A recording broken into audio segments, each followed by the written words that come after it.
श्याम करण घोड़े पर बैठे राम रूप गुणिया गर्जिय भरत कुंवर का तू रंग रंगीला कहीं न जाए कहू का परजिय लखिया घोड़ा लखन लाल करवा को निपट चला करजिय रिपुसूदन का घोड़ कटीला चले बाटी ठिला कर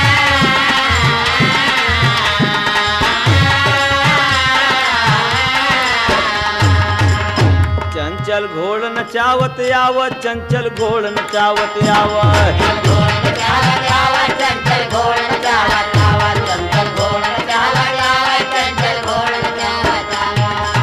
और चंचल घोड़ नचावत आवत रघुवंशी मनमोहन बढ़ावत दूल्हा दाखिल हो गए जनक भवन